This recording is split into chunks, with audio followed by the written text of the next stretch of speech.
Hello guys, आज हम start करेंगे हमारा एक नया टॉपिक जो कि कहा जाता है कि 12th में बहुत ज्यादा डिफिकल्ट है। बच्चों को इसके लिए बहुत ज्यादा डराया जाता है कि बहुत ज्यादा इकोनॉमिक्स में डिफिकल्ट पार्ट है, क्योंकि एक्चुअली ये मेरा हमारे बुक का ये फर्स्ट पार्ट होता है न्यूमेरिकल पोर्शन का, और काफी ज्यादा ब्रॉड कॉन्सेप्ट है इसका। इसके बाद इसमें हम लोग कई सारी चीजें पढ़ते हैं, इकोनॉमी के बारे में कई सारे टॉपिक्स पढ़ते हैं। इस वजह से बहुत ज्यादा इसको बोला जाता है कि ये हमारे लिए बहुत ज्यादा डिफिकल्ट टॉपिक होता है। तो अब हम बात करते हैं है क्या ये टॉपिक, मतलब इतना ज्यादा डिफिकल्ट है, क्या है इस टॉपिक में ऐसा। तो लेट्स टॉक अबाउट इट। तो आज का जो टॉपिक है हमारा वो स्टार्ट हो रहा है हमारी क्लास 6 से, मतलब 6th क्लास है हमारी आज की ये। तो जब भी आपको नेशनल इनकम पढ़ना हो तो देख लीजिएगा कि आपने स्टार्ट उसको क्लास 6 से ही किया हो, 6th क्लास ही आपने देखी हो, क्योंकि यहीं से हमारी नेशनल इनकम स्टार्ट होती है। तो आज का जो टॉपिक है हमारा वो है हमारा नेशनल इनकम। अब इनकम तो हम सबको पता है क्या होती है। जो भी पैसा हम कमाते हैं, मतलब अपनी सर्विस को रेंडर करके, गुड्स को बेच के, या किसी भी चीज के बदले में जो हमें इनकम अर्न होती है। जैसे फॉर एग्जांपल मैं पढ़ा रहा हूं, मैंने किसी स्टूडेंट को पढ़ाया, उससे कोई पैसा मुझे मिला तो मैंने उसको सर्विसेज दी, बदले में उसने मुझे फीस दी, तो वो मेरी इनकम हो गई। अगर मैं कोई एक प्रोड्यूसर हूं, मैंने कोई गुड्स प्रोड्यूस करे, मैंने उन गुड्स को बेचा मार्केट में, उस गुड्स को सोल्ड करने से मुझे जो पैसा मिला वो मेरी इनकम हो गई। इन शॉर्ट, आप कोई भी गुड्स या सर्विसेज किसी को रेंडर करते हो या सोल्ड करते हो तो उस चीज के बदले में आपको जो भी इनकम अर्न होती है वो मेरी क्या कहलाती है? फैक्टर इनकम या फिर इनकम। तो इनकम के बारे में तो हम सभी जानते हैं क्या होती है। हम लोग बात कर रहे हैं यहाँ पे नेशनल इनकम की। नेशनल इनकम क्या है हमारी? जब हम लोग बात करते हैं हमारी पूरी होल नेशन की, होल नेशन का मतलब क्या हो गया? जब हम बात कर रहे हैं अपनी पूरी इकोनॉमी की या पूरी अपनी होल कंट्री की, तो हमारी पूरी कंट्री में इनकम कहां से आएगी, तो उसके बारे में जब हम बात करेंगे तो वो टॉपिक है हमारा नेशनल इनकम। अब पहली चीज, नेशनल इनकम होती क्या है, कैसे इसको डिफाइन करेंगे। अगर बात आ जाए कि भैया बताओ होती क्या है नेशनल इनकम, अगर आपसे किसी ने पूछ लिया व्हाट इज नेशनल इनकम या डिफाइन द नेशनल इनकम, तो आप क्या बोलेंगे? National income it is the sum total, क्या चीज है? Sum total of factor income earn by normal resident of a country during of an accounting year। तो यहां पे क्या चीज है हमारी नेशनल इनकम? क्या होती है? National income is the sum total of, sum total का मतलब सबको ऐड करके, sum total of factor incomes.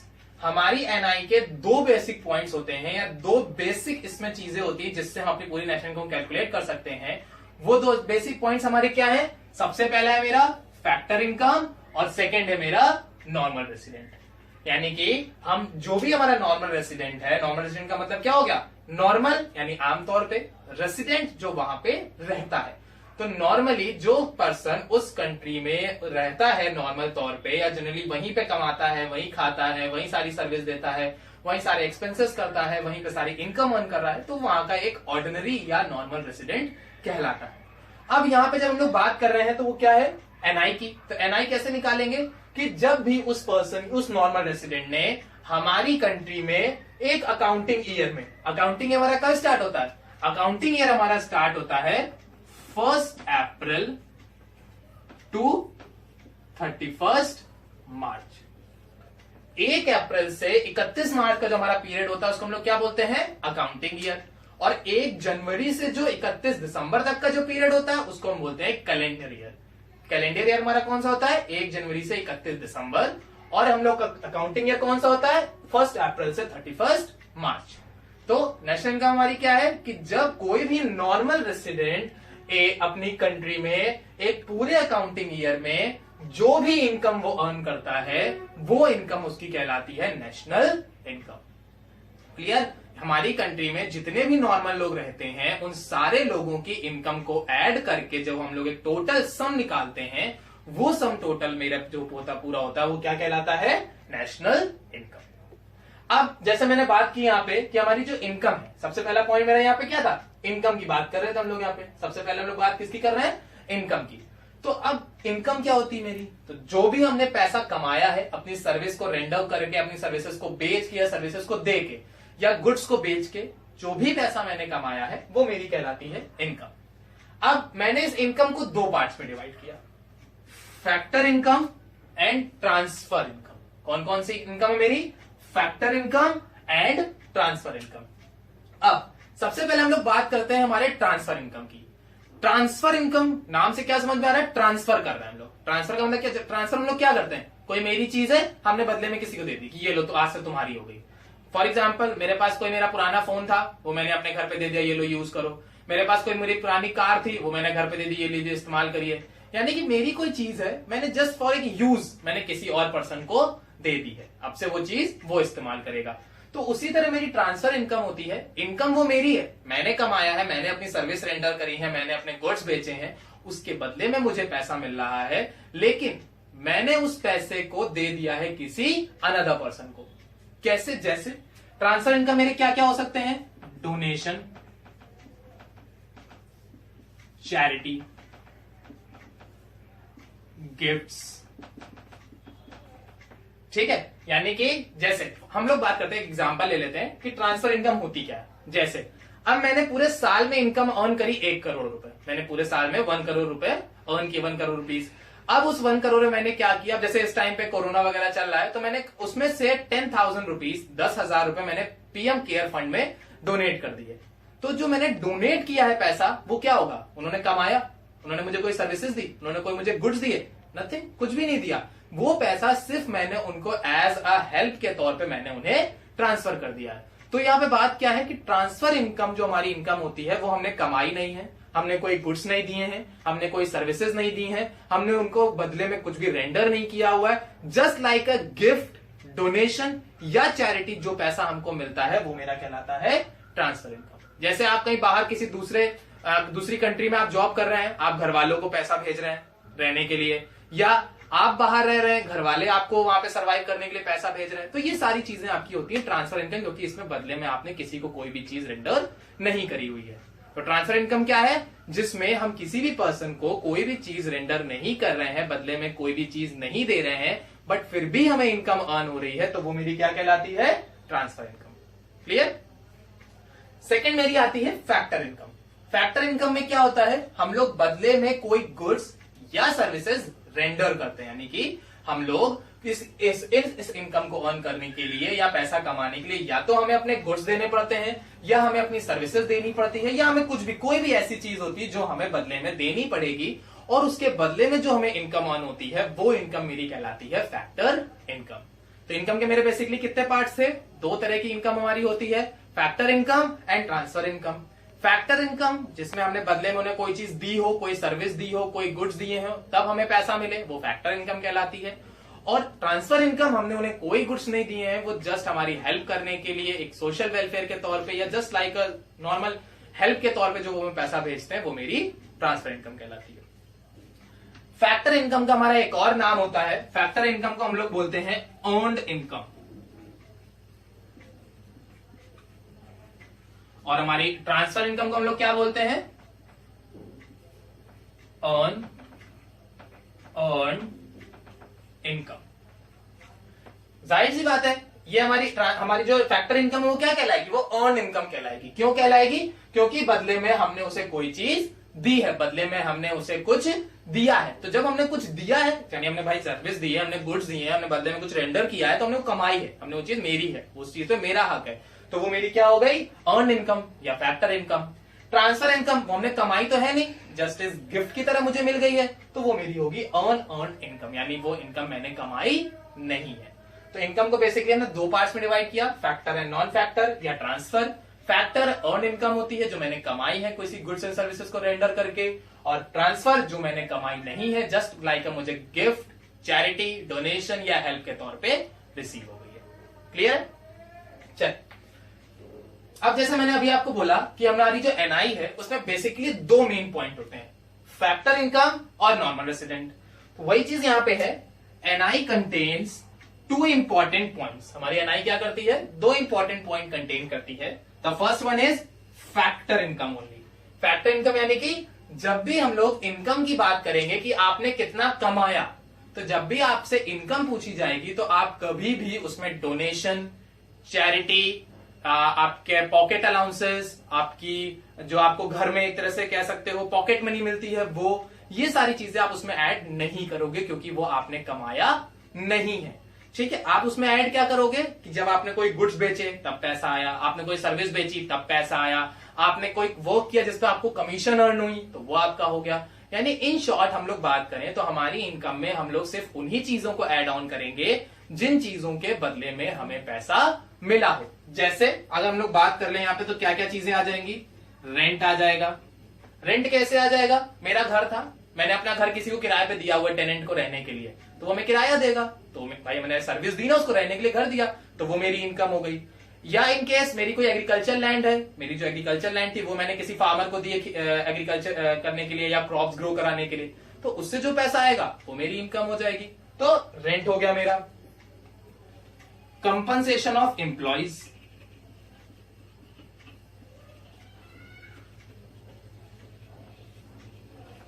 Compensation of employees का मतलब क्या हो गया, एम्प्लॉइज जो हमारे यहां पर्सन वर्क करते हैं, कंपनसेशन यानी बदले में हम उन्हें जो पैसा काम करने के लिए दे रहे हैं जैसे कि सैलरी या वेजेस। तो हम अपने एम्प्लॉइज को काम करने के लिए जो भी पैसा देते हैं वो उनका क्या कहलाता है, कंपनसेशन। कंपनसेशन यानी कि सैलरी एंड वेजेस, की उन्होंने हमें सर्विस कोई रेंडर करी है, कोई सर्विस दी है और बदले में हम उन्हें कुछ पैसा दे रहे हैं, तो वो पैसा क्या कहलाता है, सैलरी या वेजेस। तो हमारी फैक्टर इनकम में कौन कौन सी चीजें आएंगी, जिसमें हमने कोई भी गुड्स या सर्विस कोई रेंडर करी है किसी थर्ड पर्सन को और उस चीज से हमें जो भी इनकम अर्न हो रही है वो मेरी किस में आएगी, फैक्टर इनकम में। और उन सभी फैक्टर इनकम का जो सम टोटल होगा वो मेरा क्या कहलाएगा, नेशनल इनकम। अब नेक्स्ट आता है मेरा नॉर्मल रेसिडेंट। सेकंड पॉइंट मेरा यहां पे था ना, normal resident of a country, तो सेकंड पॉइंट मेरा आता है नॉर्मल रेसिडेंट। अब नॉर्मल रेसिडेंट क्या होते हैं, जो भी पर्सन जनरली यहां पे रह रहा है। जैसे अगर हम लोग इंडिया की बात करें तो यहां पे हम कैसे कह सकते हैं कि आप नॉर्मल रेसिडेंट हैं, तो जाहिर सी बात है या तो आपने आप बर्थ ली हो, आप यहां पैदा हुए हो, तो अगर आप यहां पैदा हुए हो तो यहां के आप नॉर्मल रेसिडेंट हो गए, या फिर आप अगर बाहर से आए हुए हो तो आपके पास एटलीस्ट एक गवर्नमेंट ऑथराइज कोई प्रूफ होना चाहिए कि आप यहाँ के सिटीजन हो। जैसे अगर आप अमेरिका में रहना चाहते हो, यूएस में रहना चाहते हो, तो आपको वहां का ग्रीन कार्ड बनवाना पड़ेगा कि अगर आप वहां के सिटीजनशिप चाहते हो तो आपको ग्रीन कार्ड होना चाहिए। उसी तरह इंडिया में है कि अगर आपको इंडियन सिटीजन होना है तो उसके लिए भी आपको जैसे for example Aadhaar card, pan card या इस टाइप की कोई भी चीजें आपके पास होनी चाहिए जिससे आप ये प्रूफ कर सको कि आप यहाँ के नॉर्मल सिटीजन हो। तो एक नॉर्मल रेसिडेंट के लिए आपके पास क्या क्या चीजें होनी चाहिए, या तो आपने उस कंट्री में बर्थ ली हो या फिर आपके पास कोई गवर्नमेंट ऑथराइज प्रूफ होना चाहिए। ठीक है, तो आप उस कंट्री के नॉर्मल रेसिडेंट हो सकते हो। अब ये नॉर्मल रेसिडेंट होते कौन है, कैसे होते हैं या क्या करते हैं, तो नॉर्मल रेसिडेंट मेरे जस्ट एक ऑर्डिनरी रेसिडेंट की तरह होते हैं जो आम तौर पे मतलब जनरली हम लोग, या जैसे हम लोग हो गए, आप भी यहीं पैदा हुए हो, मैं भी यहीं पैदा हुआ हूं, हम लोग ऑर्डिनरी रेसिडेंट हो गए। या आपका जो बर्थ हुआ है वो अमेरिका में हुआ है लेकिन आप लोग शिफ्ट हो गए हो इंडिया में और अब आपके पास इंडिया के सारे डॉक्यूमेंट्स अवेलेबल हैं, तो भी आप यहाँ के ऑर्डिनरी रेसिडेंट ही कहलाओगे, क्योंकि अब आप यहीं पे रहते हो, यहीं पे कमाते हो, यहीं पे अपने सारी लिविंग्स अर्न कर रहे हो, यहीं पे सारी सर्विसेज इस्तेमाल कर रहे हो, तो आप इंडिया के ही एक नॉर्मल रेसिडेंट हो जाओगे। दूसरा क्या काम होता है मेरे नॉर्मल रेसिडेंट का, second thing, work for the economic interest lie in that country. जो भी नॉर्मल रेसिडेंट होगा वो उस कंट्री के इकोनॉमिक इंटरेस्ट के लिए वर्क करेगा। यानी अगर आप इंडिया के सिटीजन हो तो जाहिर सी बात है आपका काम किसके लिए करोगे, इंडिया के लिए। और अगर आप चले जाते हो अमेरिका तो आप काम किसके लिए कर रहे हो, अमेरिका के लिए कर रहे हो, तो फिर आप यहाँ के सिटीजन नहीं रह गए। अब आप सिटीजन कहाँ के हो, अमेरिका के हो गए। क्यों, क्योंकि आप अपनी कंट्री के इकोनॉमिक इंटरेस्ट के लिए काम नहीं कर रहे हो। बट अगर यहाँ पे अगर बात करें जैसे हमारी टाटा कंपनी हो गई या रिलायंस कंपनी हो गई, टाटा भी इंडिया की है, रिलायंस भी इंडिया की है, बट उनके जो ऑफिसेज हैं या उनकी जो फैक्ट्री है या जो फर्म्स हैं वो भाई अब यूएस में भी है, इंग्लैंड में भी है, यूएई में भी है, हर जगह है। तो अगर आप वहां पे काम कर रहे हो तो वो इनकम कहाँ की होगी, इंडिया की तो इनकम हुई। क्यों, क्योंकि कंपनी हमारी है, उसका ओनर इंडिया का है, भले वो कंपनी कहीं भी हो तो, लेकिन वो उसकी इनकम कहाँ आ रही, हमारी इंडिया में आ रही, तो वो इंडिया की नेशनल इनकम में ऐड किया जाएगा। फिर से समझ लीजिए इस चीज को, कोई भी कंपनी जिसका रजिस्ट्रेशन इंडिया में हुआ है या कोई भी कंपनी जो इंडिया की कंपनी है बट उसकी एक ब्रांच फॉरेन में खुली हुई है, उस ब्रांच से जो भी इनकम अर्न होगी वो हमारी नेशनल इनकम में ऐड की जाएगी, क्योंकि वो हमारी इंडिया में ही आएगी।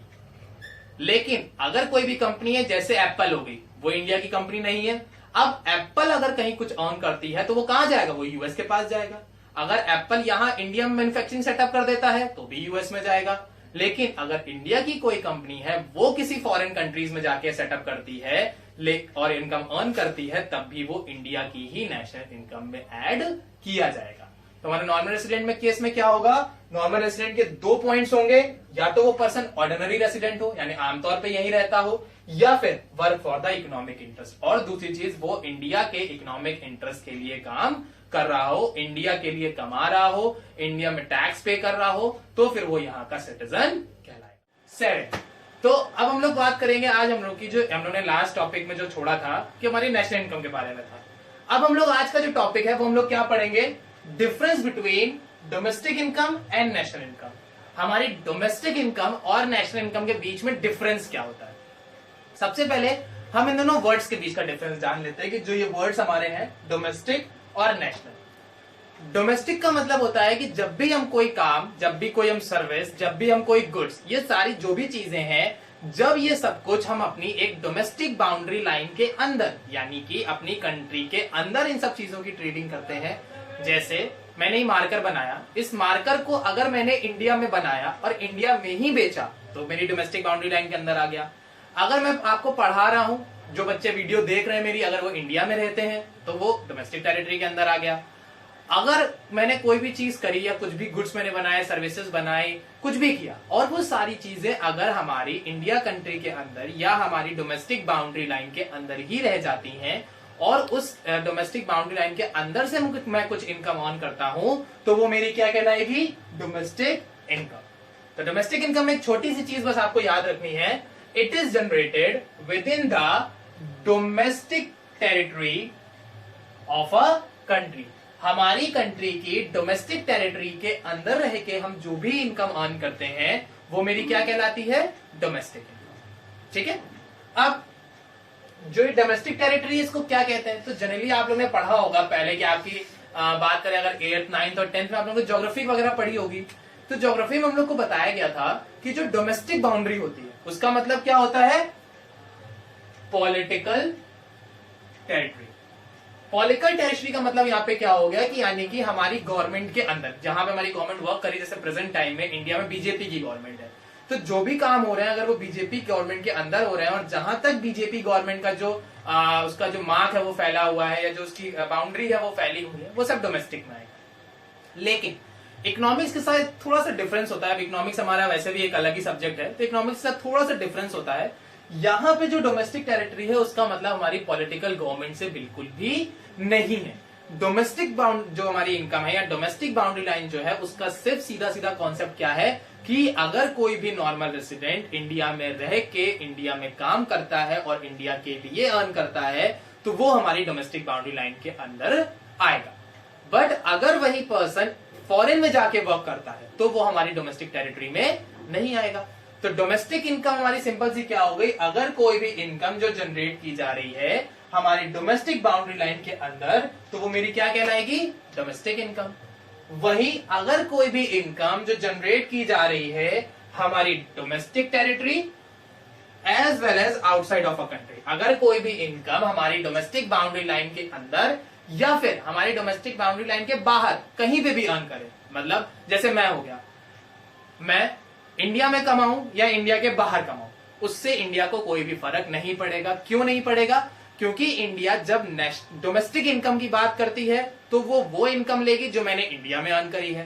बट अगर हम लोग नेशनल इनकम की बात करते हैं तो वो हमारी इंडिया की इनकम एज वेल एज मेरी फॉरेन की इनकम, उन दोनों इनकम का एडिशन लेगी। तो domestic income boundary line domestic territory के अंदर और national income domestic territory as well as outside the country, यानी कंट्री के अंदर और कंट्री के बाहर से भी। लेट्स टेक एन एग्जांपल, कोई एक इंडियन पर्सन है, इंडियन पर्सन यानी कि मैं, जैसे मैं हो गया या आप हो गए, मान लेते हैं आप हो गए।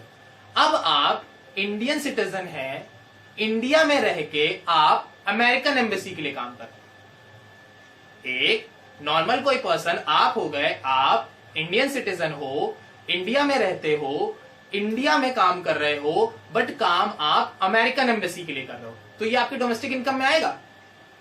अगर आप इंडिया में रहते हो, इंडियन सिटीजन हो, बट वर्क आप कहां कर रहे हो, अमेरिकन एम्बेसी के लिए, तो वो आपकी डोमेस्टिक इनकम में नहीं आएगा, लेकिन वो आपकी नेशनल इनकम में आएगा, क्योंकि वो आपने इंडिया के सिटीजन हो, इंडिया में ही अर्न कर रहे हो, तो वो आपके उसमें आ जाएगा। तो यहाँ पे वही चीज है, डोमेस्टिक इनकम कौन सी हो जाएगी, जो हमारी डोमेस्टिक बाउंड्री लाइन के अंदर आएगी, नेशनल इनकम जो हमारी डोमेस्टिक लाइन के बाहर आएगी। डोमेस्टिक इनकम और डोमेस्टिक प्रोडक्ट दोनों मेरे आइडेंटिकल टर्म्स होते हैं। आइडेंटिकल मींस सिमिलर या एक जैसे। तो डोमेस्टिक इनकम और डोमेस्टिक प्रोडक्ट दोनों ही मेरे सिमिलर टर्म्स हैं, सिमिलर कॉन्सेप्ट हैं। क्यों? क्योंकि इस डोमेस्टिक प्रोडक्ट से ही हमारी ये जो डोमेस्टिक इनकम है वो अर्न होती है, और इसी डोमेस्टिक इनकम से हम लोग अपने डोमेस्टिक प्रोडक्ट को प्रोड्यूस करते हैं। तो जब इनकम होगी तभी गुड्स प्रोड्यूस होंगे, या फिर जब गुड्स प्रोड्यूस होंगे तभी हमारी इनकम होगी। तो डोमेस्टिक इनकम और डोमेस्टिक प्रोडक्ट ये दोनों ही मेरे आइडेंटिकल कॉन्सेप्ट होते हैं, सेम कॉन्सेप्ट होते हैं, सिमिलर कॉन्सेप्ट होते हैं। तो हम इनको चाहे डोमेस्टिक इनकम कहें या डोमेस्टिक प्रोडक्ट, यहाँ पे बात एक ही होगी। सिंपल सा एक डिफरेंस था हमारी डोमेस्टिक और नेशनल के बीच में। डोमेस्टिक इनकम जो हम लोग अपनी बाउंड्री लाइन के अंदर रह के काम करते हैं वो डोमेस्टिक इनकम कहलाएगी। जो हम लोग अपनी बाउंड्री लाइन के अंदर और बाउंड्री लाइन के बाहर दोनों से जो इनकम अर्न करते हैं वो मेरी क्या कहलाएगी, नेशनल इनकम।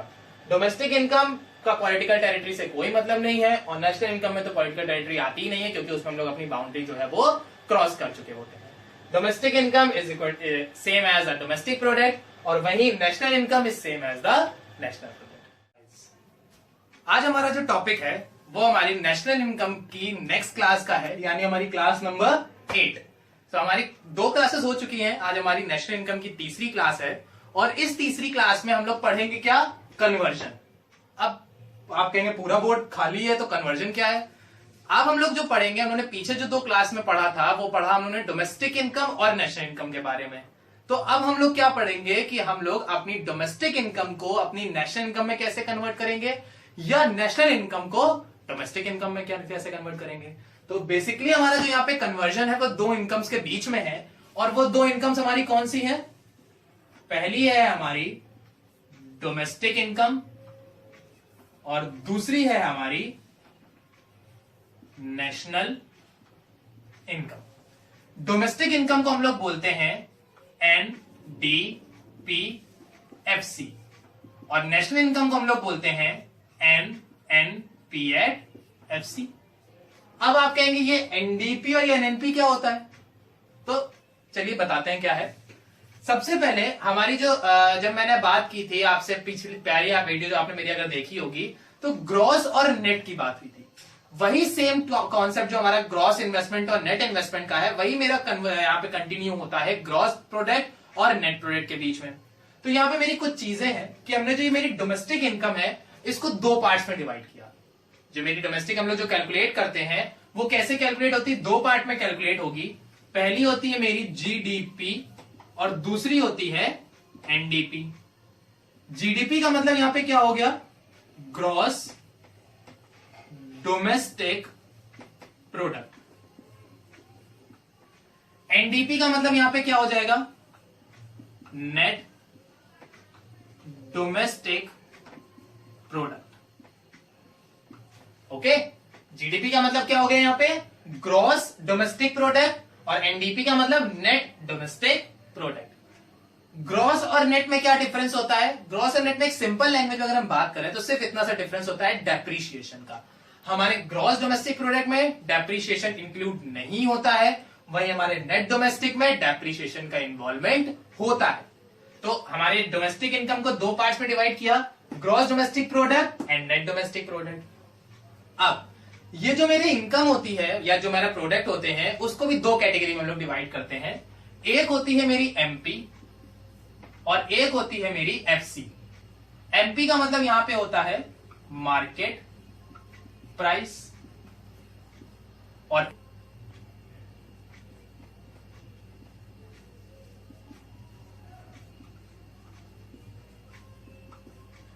अब यहां पे हमारे 2 कॉन्सेप्ट आते हैं। क्या क्या कॉन्सेप्ट होते हैं हमारे, पहला हमारा होता है GDP एट MP, नेक्स्ट होता है मेरा GDP एट FC, या फिर NDP एट MP, या फिर एनडीपी एट एफसी। अब हमारे डोमेस्टिक प्रोडक्ट में जैसे मैंने बताया, डोमेस्टिक को हमने दो पार्ट्स में डिवाइड किया, जीडीपी और एनडीपी। सबसे पहले मेरा यहां पे आता है जीडीपी एट एमपी। अब जीडीपी एट एमपी होता क्या है? जीडीपी का मतलब ग्रॉस डोमेस्टिक प्रोडक्ट, एमपी का मतलब मार्केट प्राइस। मार्केट प्राइस हमारी क्या होती है कि जब हमने जो भी प्रोडक्ट बनाया, फॉर एग्जांपल हमने ये मार्कर बनाया, अब इस मार्कर को बनाने में जो खर्चा आया, जैसे इसकी प्लास्टिक का खर्चा, इसमें इंक जो यूज करी मैंने उसका खर्चा, उसमें इंक पैड का खर्चा, रबर का खर्चा, या इसको बनाने में मेरा जो भी रॉ मटेरियल यूज हुआ है फैक्ट्री के अंदर, यानी कि इस मार्कर को मैंने फैक्ट्री में बनाया और बनाने में मेरा फैक्ट्री के अंदर जो भी एक्सपेंसेस हुए हैं वो फैक्ट्री एक्सपेंसेस मेरे कहलाते हैं फैक्टर कॉस्ट। यानी कि बनाने का जो खर्चा है वो कहलाता है फैक्टर कॉस्ट, और इस मार्कर को मैं जितने का बेच रहा हूं, अपने टैक्सेस लगाने के बाद, एडवर्टीजमेंट एक्सपेंसेस लगाने के बाद, सैलरी को मतलब लोग मैंने अपने वर्कर्स को सैलरी दी होगी, उसका खर्चा भी तो मैं इसमें जोड़ूंगा ना। तो जो मेरे ऑफिस एक्सपेंसेस हैं और फैक्ट्री एक्सपेंसेस हैं, उन दोनों को ऐड करने के बाद जो मेरी वैल्यू निकल के आती है, जिसको हम लोग मार्केट में जितने का खरीदते हैं, वो कहलाती है मार्केट प्राइस, और इस मार्कर को बनाने का जो खर्चा होता है वो कहलाता है फैक्टर कॉस्ट। जैसे इस मार्कर को बनाने में खर्चा आ रहा 12 रुपए का, तो मेरी फैक्टर कॉस्ट कितनी हो गई? 12 रुपए। बट मार्केट में ये बिक कितने का रहा है? 20 रुपए का, तो मेरी मार्केट प्राइस कितनी हो गई? 20 रुपए की हो गई। तो यानी कि यहां पे जो मेरे मार्केट प्राइस और फैक्टर कॉस्ट है उसके बीच में डेविएशन है। जैसे मेरी मार्केट प्राइस जो है वो है 20 रुपए की, और वहीं जो मेरी फैक्टर कॉस्ट है वो है मेरी 12 रुपए की। यानी कि मैं बेच कितने का रहा हूं? 20 रुपए का। मैं बना कितने का रहा हूं? 12 रुपए का। अब जाहिर सी बात है 12 से 20 के बीच में 8 रुपए का प्रॉफिट मार्जिन तो होगा नहीं। तो मेरे इस मार्केट प्राइस और फैक्टर कॉस्ट के बीच में का जो गैप होता है वो मेरा कहलाता है, वो क्या क्या गैप होता है? Indirect taxes and subsidies. अब इस मार्कर को बेचने के लिए मैंने जीएसटी पे किया होगा। जब आपने मार्कर खरीदा होगा तो जीएसटी पे किया होगा, वो मेरा इनडायरेक्ट टैक्स में आ जाएगा। आपने उसमें किसी तरह की कंसेशन दी होगी, कोई डिस्काउंट दिया होगा, या आपने जो बिलो पॉवर्टी लाइन वाले लोग हैं उनको फ्री में दिया होगा या कम रेट पे दिया होगा, तो वो सब्सिडीज मेरी हो गई।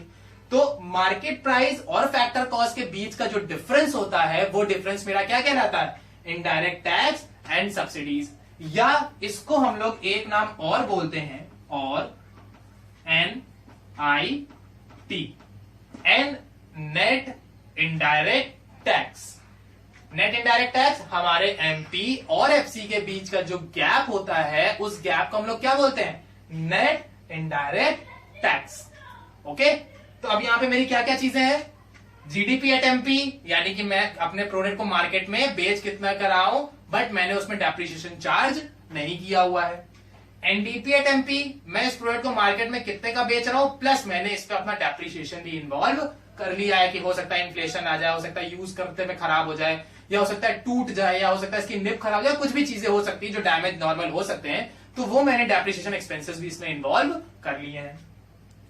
जीडीपी एट एफसी, इसको बनाने का जो मेरा खर्चा है, यानी मेरे गुड्स को बनाने का जो खर्चा आ रहा है फैक्ट्री के अंदर, वो मेरा कहता है जीडीपी एट एफसी।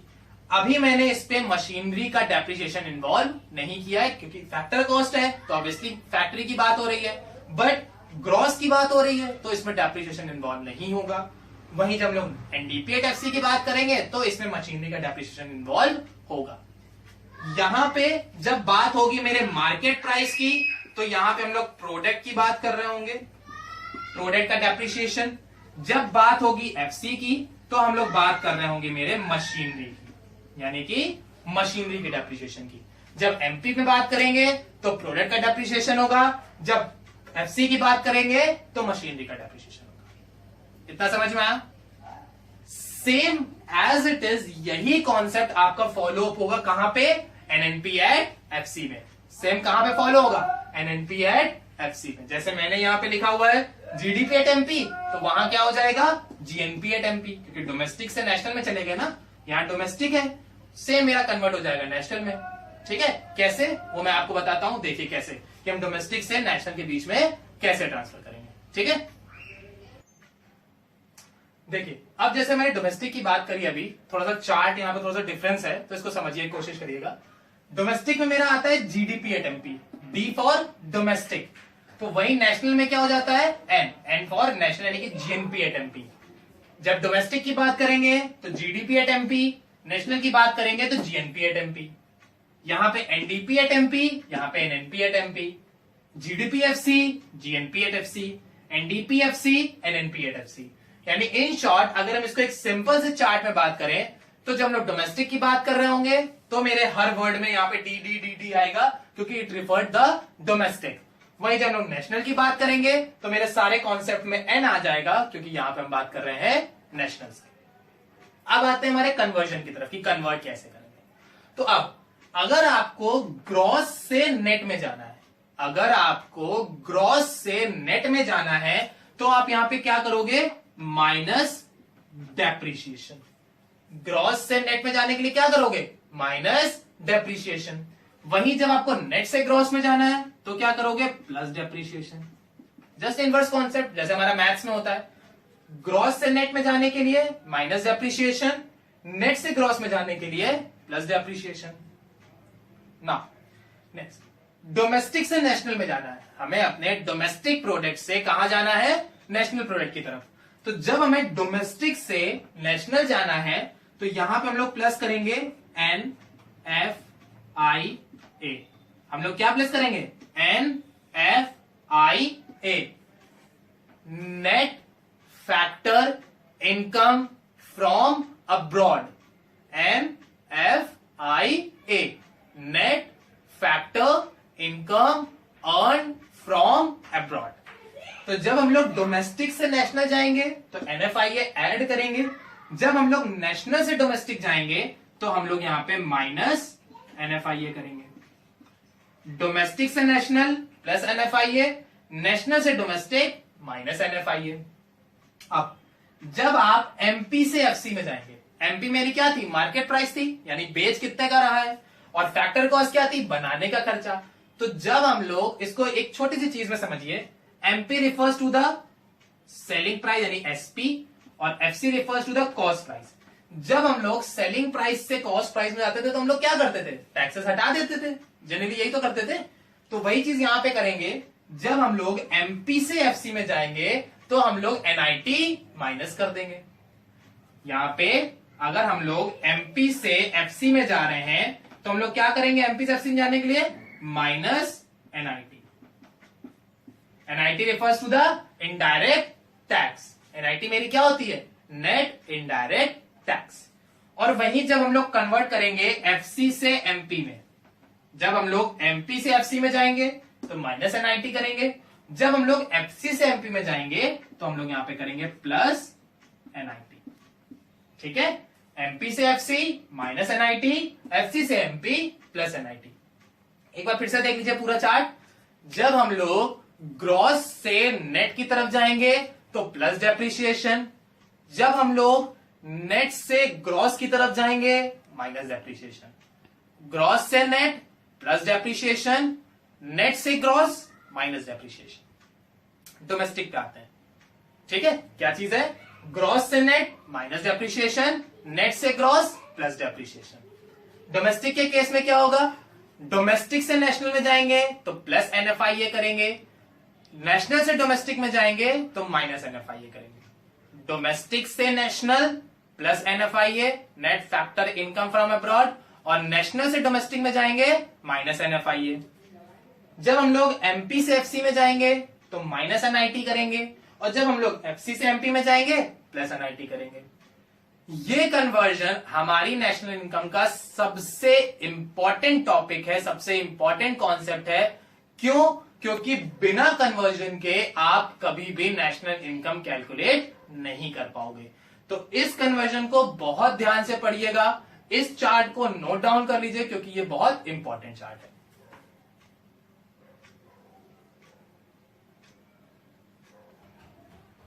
अब जैसा भी हमने पढ़ा कि डोमेस्टिक से नेशनल जाने के लिए हम लोग क्या करते थे, एनएफआईए। तो एनएफआईए हमारा बहुत ब्रॉड कॉन्सेप्ट है। तो सबसे पहले यहां पे देखते हैं, डोमेस्टिक से नेशनल में जाने के लिए हम लोग क्या करते हैं, प्लस एनएफआईए करते हैं। एनएफआईए मतलब net factor income from abroad. अब इस net factor income from abroad को निकालेंगे कैसे, कैलकुलेशन कैसे होगी? तो इसको निकालने, ये जनरली आपके क्वेश्चंस में कई बार गिवन होता है, मतलब ये मान के चलिए आप 80% आपको ये गिवन होगा, but due to some tricks या ड्यू टू सम आपके कुछ इनोवेटिव आइडियाज की वजह से आप सीबीएसई क्या करता है, आपको ये कैलकुलेट करने के लिए देता है। तो आप इसको कैलकुलेट कैसे करोगे? Net factor income to abroad, to का मतलब क्या हो गया, जो हमने पेमेंट करी है, यानी कि टू अब्रॉड का मतलब यहां पे क्या हो गया, पेमेंट्स मेड, जो भी हमने पेमेंट उनको करी है, जो पैसा हमने उनको दिया है, हमने कोई चीज खरीदी, बदले में हमने उन्हें जो भी पैसा दिया है वो कहलाएगा फैक्टर इनकम टू अब्रॉड। और जो भी पेमेंट हमें रिसीव हुई है,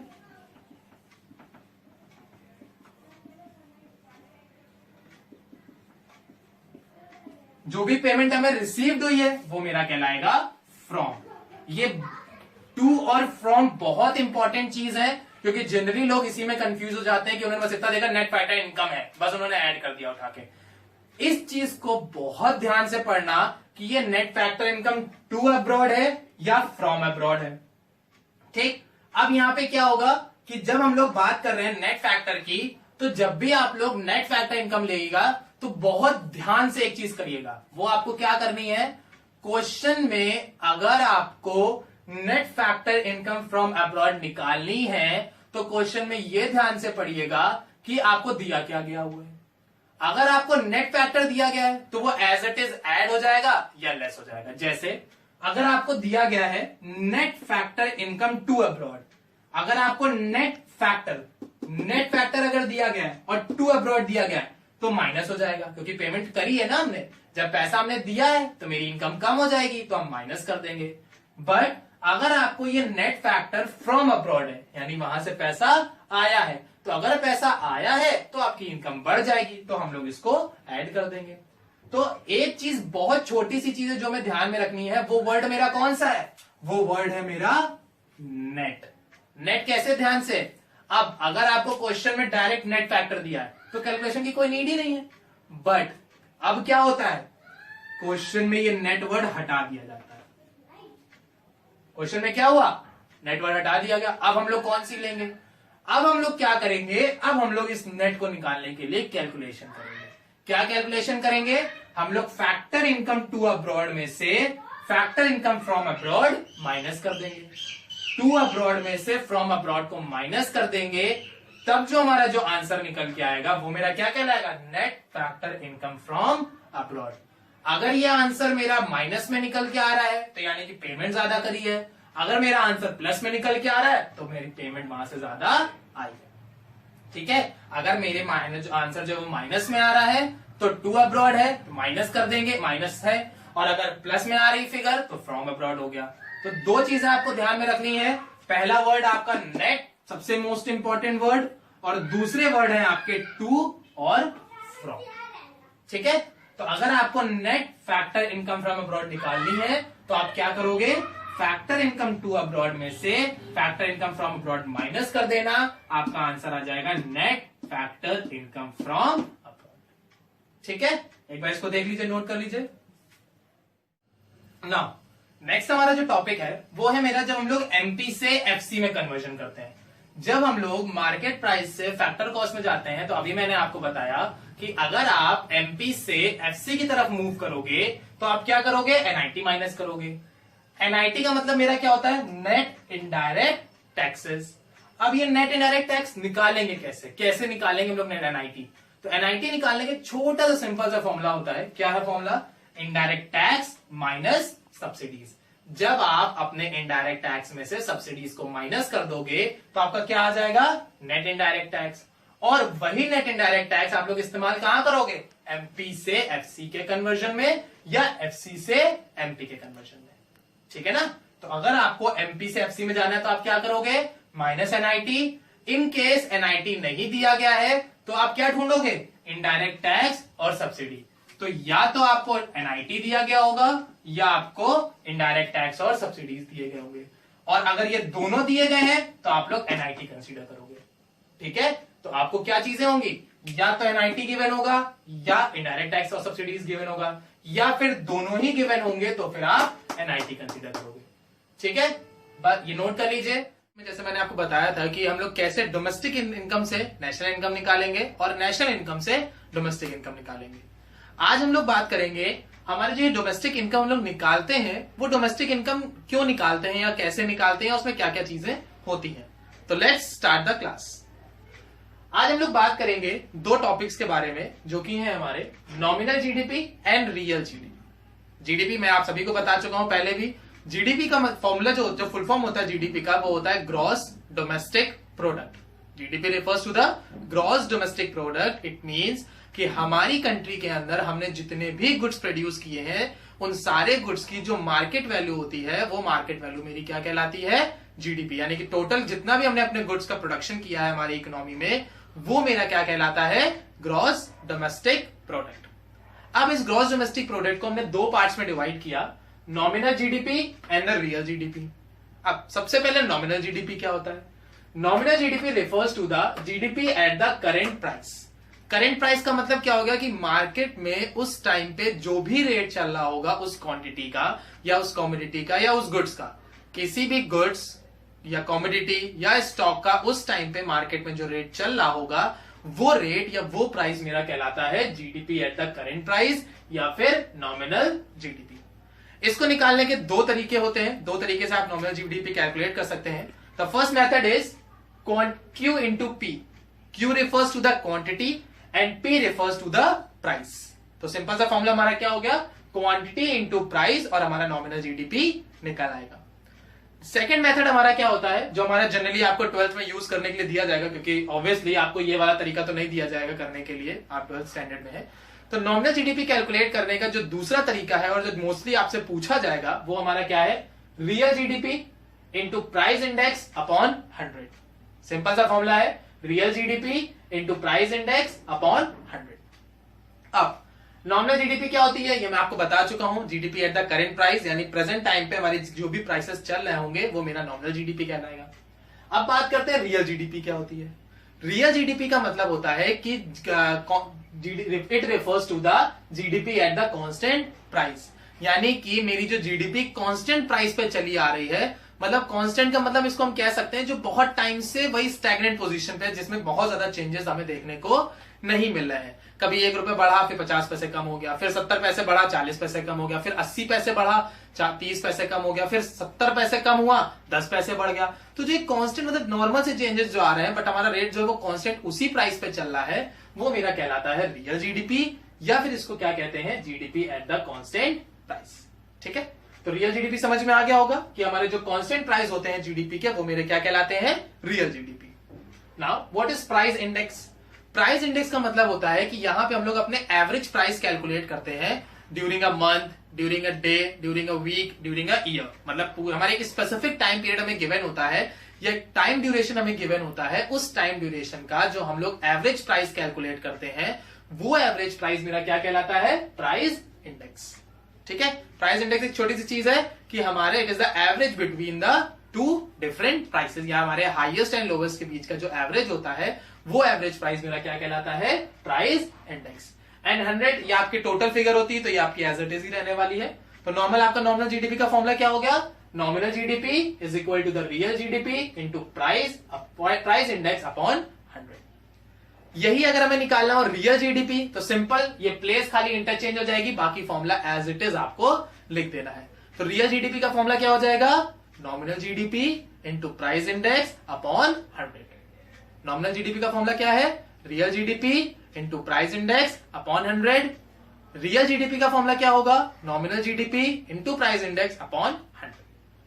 अब सबसे जरूरी बात, हमारा जो ये नॉमिनल जीडीपी होता है ये हमारे करंट प्राइस पे चलता है जो पर्टिकुलरली हमारी मार्केट में चल रहा है।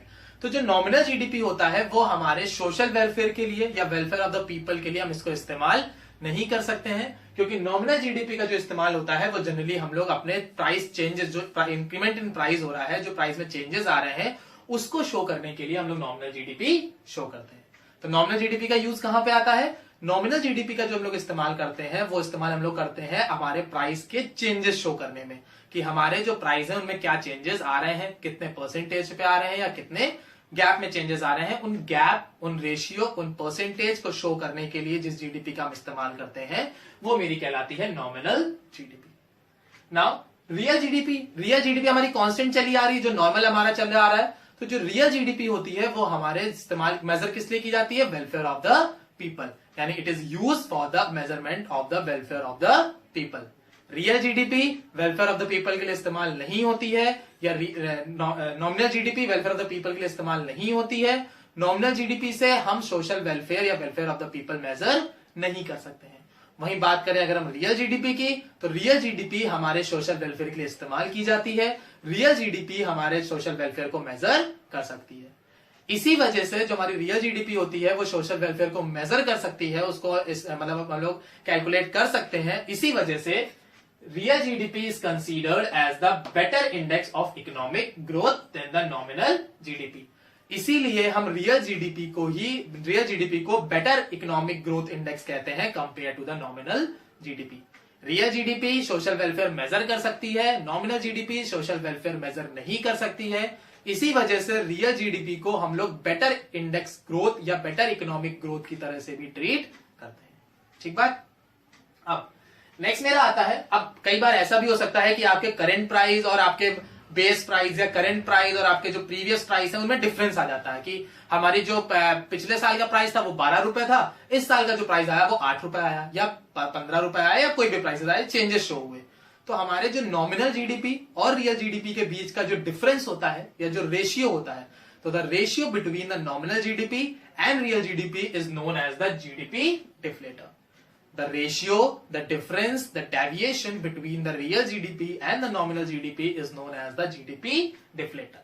GDP deflator क्या है, हमारे नॉमिनल और रियल के बीच का जो डिफरेंस है या जो रेशियो है, जिस रेशियो में हमारे चेंजेस शो हुए हैं, वो रेशियो मेरा क्या कहलाता है, जीडीपी डिफ्लेटर। जीडीपी डिफ्लेटर को कैलकुलेट करने का एक फॉर्मूला होता है, बहुत ही सिंपल फॉर्मूला है, nominal GDP upon real GDP into 100। Formula क्या है, nominal GDP upon real GDP into 100। Students, कई सारी बुक में आपको इसका एक और फॉर्मूला देखने को मिलेगा, तो उससे कंफ्यूज मत होइएगा कि वीडियोस में कुछ और था और बुक में कुछ और निकल के आया। जो बुक में आपको फॉर्मूला मिलेगा वो क्या मिलेगा, GDP deflator is equal to GDP at the current price upon GDP at the constant price into 100। GDP at the current price क्यों बोला गया, क्योंकि नॉमिनल जीडीपी को ही हम लोग GDP at the current price कहते हैं और रियल जीडीपी को हम लोग GDP at the constant price भी कहते हैं। इसी वजह से जो बुक्स में आपको फॉर्मूले दिए गए हैं वो क्या दिए गए हैं, GDP deflator is equal to the GDP at the current price upon GDP at the constant price into 100, या हम लोग इसको ये भी कह सकते हैं nominal GDP upon real GDP into 100। समझ में आ गया। नॉमिनल जीडीपी करंट प्राइस होता है, रियल जीडीपी कांस्टेंट प्राइस होता है। रियल जीडीपी वेलफेयर शो करता है, नॉमिनल जीडीपी वेलफेयर शो नहीं करता है। Real GDP better economic index होता है, वहीं जो नॉमिनल जीडीपी होता है वो बेटर इकोनॉमिक इंडेक्स नहीं होता है। रियल जीडीपी और नॉमिनल जीडीपी के बीच का जो रेशियो होता है उस रेशियो को हम लोग बोलते हैं जीडीपी डिफ्लेटर। अब स्टूडेंट्स, इतने दिन से क्लास चल रही है तो आप इतना तो समझ ही गए होंगे कि हमारी जो इकोनॉमिक ग्रोथ होती है या हमारी कंट्री की जो ग्रोथ होती है वो ग्रोथ हमारी शो किससे करते हैं हम लोग, जीडीपी से। यानी जितना ज्यादा हमारी कंट्री में प्रोडक्शन होगा उतनी ज्यादा हमारी इकोनॉमिक ग्रोथ होगी। जैसे हमारे जो प्रेजेंट टाइम पे हमारे जो प्राइम मिनिस्टर साहब हैं नरेंद्र मोदी जी, उन्होंने भी बोला है make in India campaign start करने के लिए। तो मेक इन इंडिया कैंपेन में क्या कहा उन्होंने, कि सारी चीजें इंडिया में बनाई जाए। इंडिया में बनाई जाएंगी तो प्रोडक्शन ज्यादा होगा, प्रोडक्शन ज्यादा होगा तो लोगों की इनकम ज्यादा होगी, इनकम ज्यादा होगी तो ऑटोमेटिकली आपका जो इकोनॉमिक ग्रोथ है वो बढ़ जाएगा। तो हमारा जो जीडीपी है वो कई बार हमारे वेलफेयर में भी कंट्रीब्यूट करता है। इसको देखने के दो एस्पेक्ट्स होते हैं, आप जीडीपी से वेलफेयर को भी रिलेट कर सकते हो एंड वेलफेयर से जीडीपी को भी रिलेट कर सकते हो। जैसे अगर हम जीडीपी से वेलफेयर की तरफ जाए, जीडीपी से वेलफेयर की तरफ, जीडीपी ज्यादा होगा इनकम ज्यादा होगी, इनकम ज्यादा होगा हम अपने आप लोगों के लिए सोशल वेलफेयर करना शुरू कर देंगे। जीडीपी ज्यादा इनकम ज्यादा, इनकम ज्यादा वेलफेयर ऑटोमेटिकली ज्यादा हो जाएगा। वहीं अगर हम इसको रिलेट कराएं सोशल वेलफेयर की तरफ से, सोशल वेलफेयर होगा तो लोगों की नीड्स फुलफिल होगी, नीड्स फुलफिल होगी तो उनकी सेविंग एंड इन्वेस्टमेंट स्टार्ट होगी, इन्वेस्टमेंट होगा तो कुछ ना कुछ प्रोड्यूस करेंगे, प्रोड्यूस करेंगे तो आपकी इनकम जनरेट होगी, इनकम जनरेट होगी तो अपने आप आपकी जो जीडीपी है वो इंक्रीज कर जाएगी। तो जीडीपी और वेलफेयर के बीच में इंटर रिलेशन होता है, ये दोनों ही एक दूसरे पे इंटरडिपेंडेंट होती है। बट कई बार ऐसा होता है कि हम लोग जीडीपी को कैलकुलेट करने में कुछ गलतियां कर देते हैं, या हमारी जो जीडीपी है यानी कि ग्रॉस डोमेस्टिक प्रोडक्ट है, हम कई बार उसको मेजर नहीं कर पाते हैं, या उसको मेजर करने में हमसे थोड़ी सी गलतियां हो जाती हैं, या उसमें कुछ लिमिटेशंस आ जाती हैं, रुकावटें आ जाती हैं। तो जीडीपी को मेजर करने में के लिए जब करते हैं तो बीच में जो जो रुकावटें आती हैं, या बाउंडेशंस होते हैं, रेस्ट्रिक्शंस होते हैं, लिमिटेशंस होते हैं, वो लिमिटेशंस की बात करते हैं। तो now move to the next topic, GDP and welfare and its limitation. तो जीडीपी एंड वेलफेयर में सबसे पहली जो लिमिटेशन हमारी आती है वो आती है अनइक्वल डिस्ट्रीब्यूशन ऑफ इनकम। कई बार ऐसा होता है कि हमारी जो गवर्नमेंट को इनकम हो रही है उस इनकम को गवर्नमेंट अनइक्वल डिस्ट्रीब्यूट कर देती है। अनइक्वल डिस्ट्रीब्यूशन, किसी को बहुत ज्यादा दे दी और किसी को बहुत कम दे दी। तो जिसको ज्यादा दे दी है वो मिसयूज करेगा, अननेसेसरी एक्सपेंसेस करेगा, अननेसेसरी इस्तेमाल करेगा, जिससे हमारी इकोनॉमी को कोई भी फायदा नहीं होगा। वहीं जिसको कम दे दी है उसकी नीड फुलफिल नहीं होगी, उसकी वांट फुलफिल नहीं होगी, तो वो अनसेटिस्फाइड रह जाएगा, तो वो मार्केट में कंट्रीब्यूट नहीं कर पाएगा।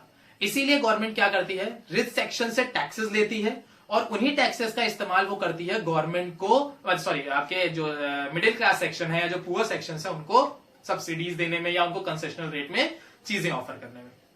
तो गवर्नमेंट क्या कर रही है, रिच सेक्शन जिनके पास पैसा ज्यादा है उनसे टैक्स के रूप में पैसा लेती है, पुअर सेक्शन जिनके पास पैसा कम है उनको वही टैक्स से जो कमाया हुआ पैसा है या जो वही रेवेन्यू है उस रेवेन्यू को वो सोशल वेलफेयर में इस्तेमाल करती है। यानी कि रिच सेक्शन से पैसा आया, गवर्नमेंट ने होल्ड किया और उसको सोशल वेलफेयर में स्पेंड कर दिया। तो जब रिच सेक्शन से टैक्स आया तो उनकी इनकम कम हुई, पुअर सेक्शन को चीजें सस्ते रेट पे मिली तो उनकी सेविंग बढ़ी, यानी कि इनकम उनकी बढ़ गई, तो दोनों फिर से इक्वल लेवल में आ जाएंगे। तो अनइक्वल डिस्ट्रीब्यूशन का मतलब क्या हो गया कि गवर्नमेंट क्या करती है, कई बार ऐसा करती है कि वो इनकम इक्वली डिस्ट्रीब्यूट नहीं करती है, जिसकी वजह से हमारी जीडीपी जो है वो कैलकुलेट नहीं हो पा रही है। सेकेंड जो मोस्ट इंपॉर्टेंट लिमिटेशन है वो हमारी क्या है, कंपोजिशन ऑफ जीडीपी। हम लोग जीडीपी कैलकुलेट ही नहीं कर पाते हैं। कैलकुलेट कैसे नहीं कर पाते हैं, अभी मैंने आपसे बोला कि हमारी कंट्री में जितना भी प्रोडक्शन हो रहा है वो सारा का सारा प्रोडक्शन हमारा जीडीपी को बढ़ाएगा, सही बात। लेकिन हमारे जीडीपी में सिर्फ वही चीजें ऐड ऑन की जाती है या सिर्फ वही चीजें कंसीडर की जाती हैं जो फर्दर प्रोडक्शन के लिए, फर्दर इनकम जनरेशन के लिए या फर्दर इनकम जनरेट करने के लिए इस्तेमाल होती हैं। यहां पे अगर आप कंपोजिशन ऑफ जीडीपी में किसी भी तरह का डिफेंस गुड्स बनाते हैं, डिफेंस गुड्स का मतलब क्या हो गया, आपने एटम बम बनाया, आपने राइफल बनाई, आपने बुलेट्स बनाए, आपने कोई किसी तरह के डिफेंस इक्विपमेंट्स आपने बनाए, तो वो डिफेंस इक्विपमेंट्स किसी भी तरह से आपको इनकम जनरेट करके नहीं देंगे। जब वो इनकम जनरेट करके नहीं देंगे तो यानी कि वो आपकी जीडीपी में कैलकुलेट नहीं होगा। तो इसीलिए हमारा कई बार ऐसा होता है कि जब हम लोग जीडीपी कैलकुलेट करते हैं तो उस कैलकुलेशन में हम लोग अपने डिफेंस प्रोडक्ट का जो प्रोडक्शन है वो नहीं काउंट करते हैं, बट प्रोड्यूस तो हो रहा है। तो इसी वजह से हमारे जीडीपी में कई बार जो चेंजेस हैं या जो डेविएशन है वो हमें देखने को मिल जाते हैं। तो कंपोजिशन ऑफ जीडीपी क्या हो गया, जब आप जीडीपी कैलकुलेट कर रहे होंगे तो आप किसी भी तरह के ऐसे गुड्स कंसीडर नहीं करेंगे जो फर्दर इनकम जनरेट नहीं कर सकते हैं या जिनको बनाने से हमें फ्यूचर में कोई भी बेनिफिट नहीं होने वाला है, जैसे कि मेरे डिफेंस प्रोडक्ट। डिफेंस प्रोडक्ट यानी कि जो हमारे डिफेंस में इस्तेमाल किए जाते हैं, जैसे हमारी राइफल्स हो गई, हमारी गन्स हो गई, बम हो गए, बुलेट्स हो गए, ये सारे हमारे डिफेंस प्रोडक्ट होते हैं। ठीक है, now move to the third point, non monetary exchange. सबसे पहले यहां जान लेते हैं मॉनेटरी का मतलब क्या होता है। कोई भी ट्रांजैक्शन जो हम लोग मनी टर्म्स में करते हैं, यानी मैंने ये मार्कर खरीदा और इस मार्कर के बदले में मैंने आपको पैसे दे दिए, तो मॉनेटरी मनी टर्म इस्तेमाल हुआ, money as a medium of exchange work किया। तो कोई भी ट्रांजैक्शन जो हमारे मनी टर्म से रिलेटेड होते हैं या मनी टर्म में कंसीडर किए जाते हैं वो मेरे कहलाते हैं मॉनेटरी एक्सचेंज। यहां पे बात हो रही है non monetary exchange. Non monetary exchange का मतलब ऐसे एक्सचेंज जिनमें पैसों का इस्तेमाल नहीं हुआ है, मतलब सामान तो मिल गया लेकिन पैसे नहीं दिए। अब आप कहेंगे ऐसा कौन सा सामान होता है भैया कि आपने सामान ले लिया लेकिन पैसे नहीं दे रहे, होता है। इस सिस्टम को हम लोग बोलते हैं बार्टर सिस्टम। जैसे कि पुराने जमाने में आप लोगों ने देखा होगा कि लोग क्या करते थे, गेहूं लिया बदले में चावल दे दिया, शूज लिए बदले में शर्ट दे दी। तो इसको हम लोग बोलते हैं exchangement of goods for the good is known as the barter system. तो जब भी हमारी इकोनॉमी में बार्टर सिस्टम परफॉर्म होगा, यानी exchangement of goods for the goods perform किए जाएंगे, उस केस में हमारा जीडीपी जो है वो इंक्रीज नहीं करेगा, क्योंकि हमने कुछ भी प्रोड्यूस नहीं किया है, हमने कोई भी मॉनेटरी ट्रांजैक्शन, कोई भी इनकम जनरेट नहीं करी है।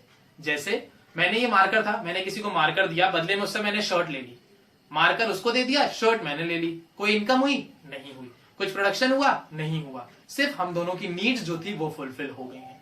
तो जब भी आप जीडीपी कैलकुलेट करेंगे तो जीडीपी कैलकुलेट करने में आप कभी भी नॉन मॉनेटरी एक्सचेंज जो है वो कंसीडर नहीं करेंगे, या ऐसे ट्रांजेक्शन कंसीडर नहीं करेंगे जिसमें मनी का इन्वॉल्वमेंट नहीं होगा। ठीक है ना। थर्ड आता है एक्सटर्नलिटीज। एक्सटर्नलिटीज हमारा कहते हैं, इसको हम लोग कहते हैं कि आपकी सोसाइटी में या आपकी पूरी इंडियन इकोनॉमी में कोई भी ऐसी चीज होना जिसमें आपका कोई कंट्रीब्यूशन नहीं है, आपने कुछ नहीं किया है, आपका कोई हाथ नहीं है, बट फिर भी उसका फायदा या नुकसान आपको मिलेगा। जैसे आपका कहीं घर है, घर के जस्ट सामने आपका एक गवर्नमेंट ने, जो आपके गवर्नमेंट थे, म्युनिसिपल कॉर्पोरेशन या डेवलपमेंट अथॉरिटीज, वहां की जो भी डेवलपमेंट अथॉरिटीज थी, म्युनिसिपल कॉर्पोरेशन थे, उन्होंने आपके घर के सामने एक बहुत ही सुंदर सा पार्क बनवा दिया। तो जब वो पार्क बन गया है तो उससे क्या होगा, आपके घर की जो एक लाइफ थी या ब्यूटी थी वो बढ़ गई, तो उसका बेनिफिट आपकी घर की कॉस्ट पे पड़ेगा। जो आपके घर की वैल्यू अभी 10 लाख थी, पार्क बनने से वही वैल्यू आपकी कितनी हो गई? 12 lakh, 14 lakh, 13 lakh, what ever the it is amount. तो वहां पे आपने तो कुछ कंट्रीब्यूशन नहीं दिया, आपने तो कोई मदद नहीं करी, वो काम किसने किया? गवर्नमेंट ने, लेकिन उसका पॉजिटिव इफेक्ट आपको मिला। ठीक है। वहीं आपका घर कहीं ऐसी जगह पे है जहां मतलब आपका घर एकदम मेन हाईवे पे है। जब आपका घर एकदम मेन हाईवे पे है तो उससे क्या होगा, आए दिन वहां पे एक्सीडेंट्स हो रहे हैं, आए दिन वहां से ट्रांसपोर्टेशन व्हीकल निकल रहे हैं, कमर्शियल व्हीकल पास ऑन हो रहा है, तो बहुत ज्यादा आपका नॉइस क्रिएट होगा, तो लोगों को डिस्टर्बेंस होगा, उस वजह से उस जगह की वैल्यू थोड़ी सी कम हो जाएगी। तो यहां पे क्या मतलब है एक्सटर्नलिटीज का? क्या मतलब है कि कोई भी ऐसी एक्टिविटीज जिसमें आपका कोई कंट्रीब्यूशन नहीं है, बट फिर भी आपको उसके पॉजिटिव एंड नेगेटिव इफेक्ट जो है वो आपको सफर करने पड़ सकते हैं, उसको हम लोग बोलते हैं एक्सटर्नलिटीज। ठीक है। तो एक्सटर्नलिटीज हमारी वो एक्टिविटी जिसमें हमारा कोई कंट्रीब्यूशन नहीं है, बट फिर भी हमें उसके पॉजिटिव और नेगेटिव दोनों ही एस्पेक्ट्स यूज करने होते हैं, वो मेरा कहलाता है एक्सटर्नलिटीज। ठीक है, समझ में आ गया आज के टॉपिक।